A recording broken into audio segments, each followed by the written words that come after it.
Hello welcome back. तो ये दूसरी वीडियो है class 11th ISC computer science की। पहली वीडियो में मैंने आपको पेपर का पैटर्न बताया था। इस वीडियो में हम चैप्टर 1 को शुरू करेंगे। पहले ये देख लेते हैं आपके सेक्शन ए का सिलेबस क्या है। तो सेक्शन ए में 3 है, नंबर्स, दूसरा है इनकोडिंग, तीसरा है प्रोपोजिशनल लॉजिक, हार्डवेयर इंप्लीमेंटेशन और अरिथमेटिक ऑपरेशंस। तो आज की वीडियो में हम नंबर्स को शुरू करेंगे, ठीक है। अच्छा, एक चीज़ मैं आपको बता दूं कि अगर आपके पास जैसे सुमिता अरोड़ा वाली किताब होगी कंप्यूटर साइंस की, तो उसमें डेटा रिप्रेजेंटेशन लिखा है चैप्टर 1, ठीक है। तो बात वही है, वही वाला मैं शुरू करा रहा हूँ। मतलब मैं आईएससी ने जो सिलेबस दिया है उसके अकॉर्डिंग आपको बता रहा हूँ, ठीक है ना। तो बिल्कुल सेम रहेगा कंटेंट जो भी है, आईएससी के सिलेबस के अकॉर्डिंग हम चलेंगे, ठीक है। तो नंबर्स को शुरू करते हैं। देखो, नंबर्स की अगर मैं बात करूँ, पहले तो इसमें 2 टाइप के होते हैं, पोजिशनल नंबर सिस्टम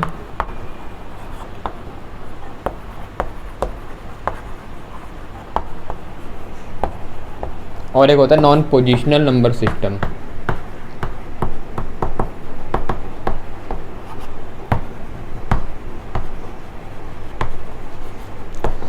जो हमें पढ़ना है, जो हमारा पूरा इस चैप्टर में है, जो हमारे कोर्स में है, वो है पोजिशनल नंबर सिस्टम। और इसमें जो जो नंबर सिस्टम, नंबर की रिप्रेजेंटेशन करने के तरीके होते हैं वो ये वाला है। नॉन पोजिशनल नहीं है, लेकिन दोनों में क्या डिफरेंस होता है वो देखने के लिए हम नॉन पोजिशनल को भी ऊपर से समझेंगे, ओवरव्यू देखेंगे। और अगर आप सुमिता अरोड़ा वाली कंप्यूटर साइंस की किताब में देख रहे हैं तो वहाँ पर भी आपको नॉन पोजिशनल के बारे में बताया गया है, जबकि आईएससी के सिलेबस में सिर्फ पोजिशनल नंबर सिस्टम है, ठीक है। तो हम इसका ओवरव्यू देखेंगे और इसको डिटेल में समझेंगे। पोजिशनल नंबर सिस्टम को एक और हम बोलते हैं प्लेस वैल्यू न्यूमरल सिस्टम, ठीक है। अब समझ लेते हैं ये होता क्या है। देखो, इसके जो इसका नाम है उसी पे आओ, इस पे ध्यान दो। बोला है पोजिशनल नंबर सिस्टम, ऐसा नंबर सिस्टम जिसमें पोजीशन का कुछ महत्व होगा, ठीक है ना। पोजीशन से हमें कुछ ना कुछ यहाँ पर हमारे कुछ रिलेशन होगी, तभी यहाँ पर कुछ पोजिशनल बोला गया है।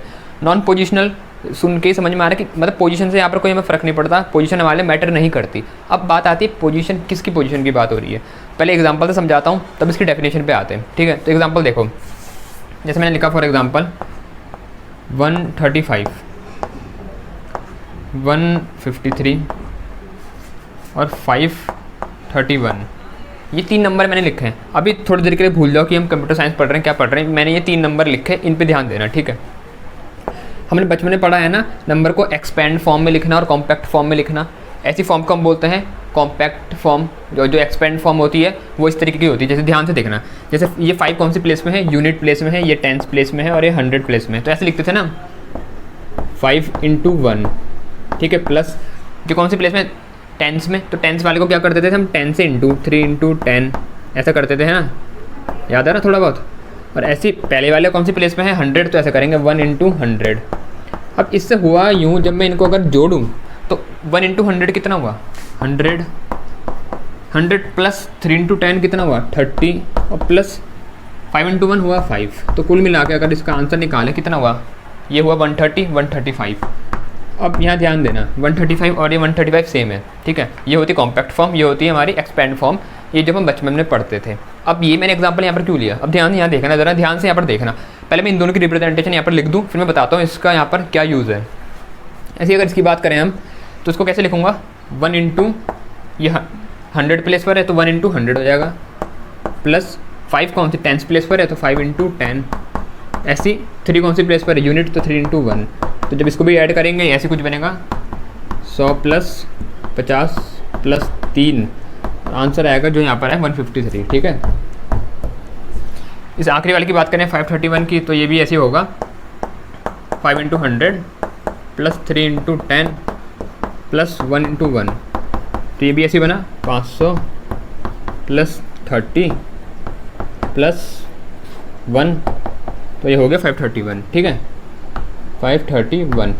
अब बड़े ध्यान से देखो, यहाँ पर जो 5 था तो मैंने इसको यहाँ पर 5 × 1 करा, ठीक है। यहाँ पर जब 5 टेंस प्लेस पर आया तो 5 × 10 करा। यहाँ पर जब 5 कौन सी प्लेस पर आया, 100 प्लेस पर आया तो 5 × 100 करा।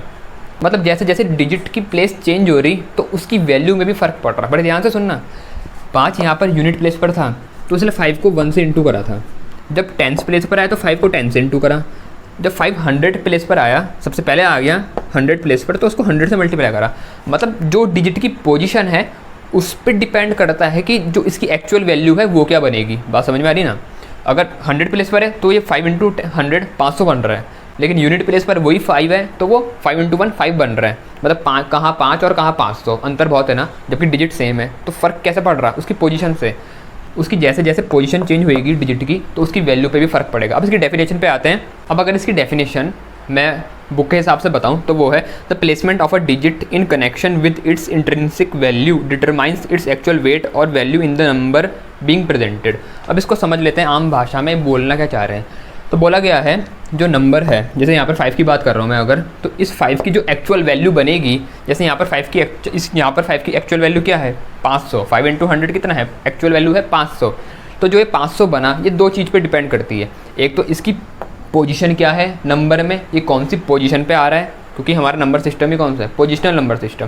पहली चीज़ किस पे डिपेंड करता है, पोजीशन पे। दूसरा किस पे डिपेंड करता है, intrinsic value. Intrinsic value, intrinsic value मतलब जो उसकी खुद की वैल्यू है। जैसे 5 ही होता है।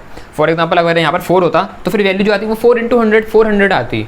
तो यहाँ पर 5 है तो इसलिए 5 इंटू 100 500 है। मतलब इंट्रिंसिक वैल्यू, जैसे अगर 5 की इंट्रिंसिक वैल्यू क्या है 5 ही है, तो ये 5 पे भी डिपेंड करता है। और इसकी जो पोजीशन है वो कौन सी प्लेस पर तुमने रखा हुआ है, 100 प्लेस पर, टेंस यूनिट या ऐसी कौन सी प्लेस पर तुमने रखा हुआ है डिजिट, तो इन दोनों को कलेक्टिवली मिला करके इसकी एक्चुअल वैल्यू बनती है। ठीक है, पोजीशन पे भी डिपेंड करता है कि कौन सी पोजीशन पे आ रहा है और उसकी खुद की वैल्यू क्या है। ठीक है, बात समझ आ रही है ना यहाँ तक। और इसलिए हम इसको प्लेस वैल्यू न्यूमरल सिस्टम भी बोलते हैं, पोजिशनल नंबर सिस्टम को। यहाँ तक बात क्लियर है। तो ये तो था हमारा पोजिशनल नंबर सिस्टम। अब ऐसे नॉन पोजिशनल को ऊपर ऊपर से हमने समझना है। देखो नॉन पोजिशनल ठीक इसका उल्टा होगा, जहाँ पर पोजीशन से हमें कोई फ़र्क नहीं पड़ता।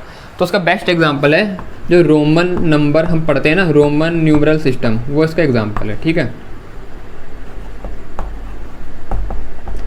जैसे मैंने एक नंबर लिख दिया ये x1, अब ये होता है 11। इसका मतलब अगर हम नॉर्मल डेसिमल में देखें तो ये 11 के बराबर होता है x1, x के आगे 1। ऐसे अगर 1 x से पीछे लिख दिया तो ये 9 होता है। ठीक है, तो अब इसमें पोजीशन से फ़र्क नहीं पड़ता, इसकी पोजीशन से यहाँ पर हमें कोई फ़र्क नहीं पड़ता। तो एक चीज़ यहाँ पर पहले तो ये याद रखना, ये क्वेश्चन ज़्यादा से ज़्यादा नॉन पोजिशनल का ये आ सकता है कि किसी एक एग्जांपल दे दो नॉन पोजिशनल नंबर सिस्टम का, ज़्यादा से ज़्यादा कह रहा हूँ। ठीक है, वैसे मेन हमारा पोजिशनल नंबर सिस्टम ही है। तो यहाँ पर एग्जांपल क्या है, रोमन न्यूमरल सिस्टम। और यहाँ पर एक बात याद रखना, पोजीशन से कोई फ़र्क नहीं पड़ता, यहाँ पर सिर्फ इससे फ़र्क पड़ता है कि प्लेसमेंट कहाँ पर है। जैसे यहाँ पर कि यहाँ पर जो इसके सिंबल हैं उनकी प्लेसमेंट कहाँ पर है। जैसे यहाँ पर x पहले लिखा है 1 बाद में लिखा है, तो इसलिए ये x + 1 मतलब x की वैल्यू यहाँ पर 10 को रिप्रेजेंट करती है। तो 10 प्लस ये 1 को रिप्रेजेंट करता है, जो सीधी डंडी बनाई है। तो 10 + 1 11 होगा।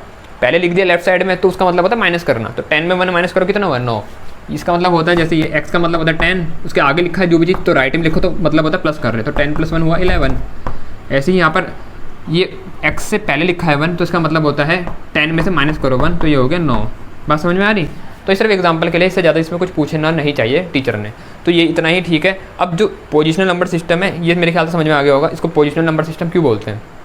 अब ये 4 टाइप के हैं, मैं इतना पोर्शन रब कर रहा हूँ। ठीक है, तो ये जो हमारे पोजिशनल नंबर सिस्टम है 4 टाइप के हैं। ठीक है, इसमें मतलब नंबर की रिप्रेजेंटेशन करने के 4 तरीके हैं, वो देख लेते हैं।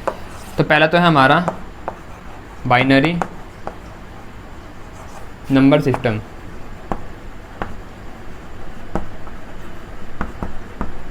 दूसरा है डेसिमल नंबर सिस्टम।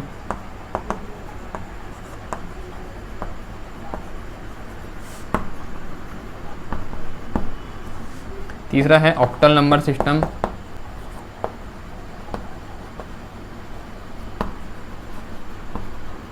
चौथा है हेक्साडेसिमल नंबर सिस्टम।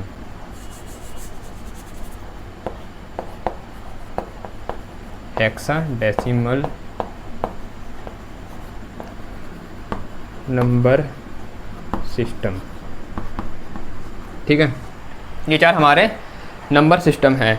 देखो हर एक को डिटेल में समझने से पहले मैं चारों को एक साथ आपको ऊपर से समझा दूंगा, ताकि आपके माइंड में एक क्लियर पिक्चर बन जाए कि अच्छा ये है, ये है। और ये चारों लगभग एक दूसरे से मिलते जुलते हैं। ठीक है, मतलब जो एक में होता है वो दूसरे में होता है, बस थोड़ा सा तरीका चेंज हो जाता है या जो उसकी डेफिनेशन उसके हिसाब से होता है। बाकी लगभग तरीका सब में सेम है। जो कॉमन चीज़ें हैं, जो चीज़ें इसमें हैं वही उसमें हमने पढ़नी है। ठीक है, तो पहले इन चारों को देख लेंगे एक साथ, उसके बाद डिटेल में हर एक को समझेंगे। तो जो हमारे चारों नंबर सिस्टम है बहुत आसान है। तो इनको नेक्स्ट वीडियो में देखेंगे, जल्दी नेक्स्ट वीडियो लेके आता हूँ। इस वीडियो में इतना ही। वीडियो अगर अच्छी लगी है तो लाइक ज़रूर करते हुए जाना, सब्सक्राइब भी कर लेना। जल्दी अगली वीडियो में मिलते हैं। Thanks for watching.